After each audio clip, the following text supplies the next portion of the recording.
सूरत DGP द्वारा दिए गए 100 घंटे पूरे हुए। डीजीपी के आदेश के बाद सूरत पुलिस ने तैयार की कार्य योजना।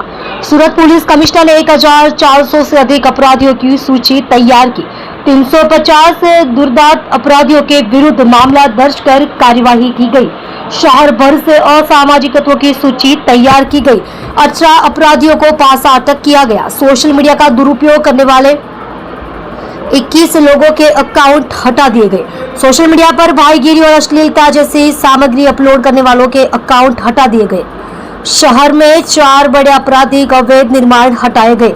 समीर मांडवो, सज्जू कोठारी, राहुल अपार्टमेंट और आरिफ मिंडी के अवैध निर्माण हटाए गए।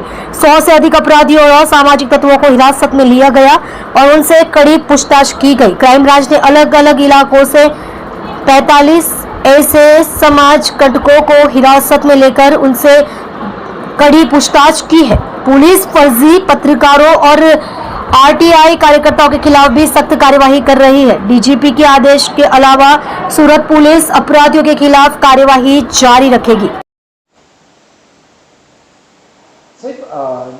ડીજીપીએ જે રીતે 100 કલાકના સમયના આદેશ કર્યા હતા કે લિસ્ટ તૈયાર કરવાનું ગુનેગારોનું, એને લઈને કઈ રીતનું સુરત પોલીસે તૈયાર કરી છે, શું કહેશો?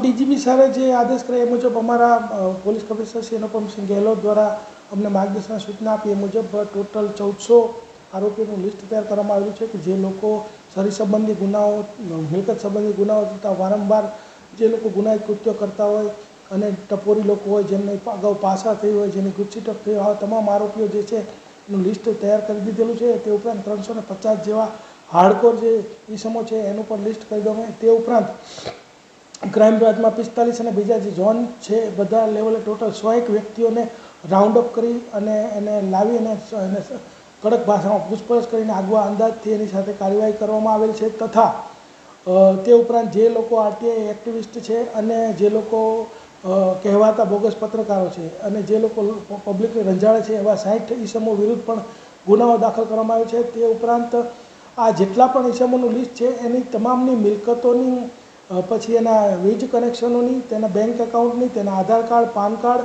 અને એની તમામ A to Z માહિતી એકત્ર કરવામાં આવી રહી છે અને ડેટાબેઝ તૈયાર કરવામાં જેમ જેમ એની અંદર ડિટેલ માહિતી મળે છે એમ કાર્યવાહી ચાલુ કરી દીધી છે।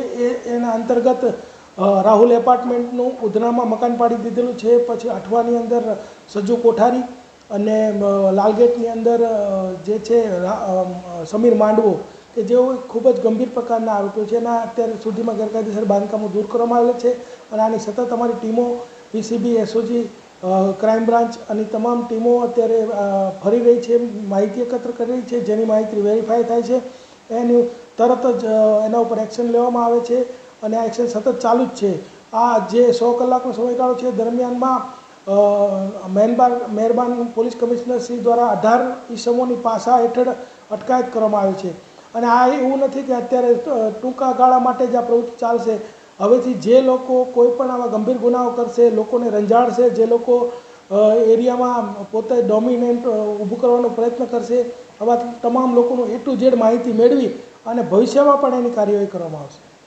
સાહેબ, જે મહત્ત્વની કાર્યવાહી એટલા માટે કહી શકાય કે જે રીતે જાહેરમાં લોકોને હેરાન કરતા હતા અને સોશિયલ મીડિયા પર પણ આ લોકો આવો રોપ જમાવતા હતા, એવા સામે પણ કાર્યવાહી કરવામાં આવી છે, કઈ રીતે? જે લોકો સોશિયલ મીડિયાની અંદર રીલ બનાવીને લોકોમાં ભયનો માહોલ ઉત્પન્ન કરતા હતા એવા 21 વ્યક્તિઓને લાવી અને એના એકાઉન્ટ ડિલીટ કરવાની કાર્યવાહી પણ ક્રાઇમ બ્રાન્ચ દ્વારા કરવામાં આવી છે।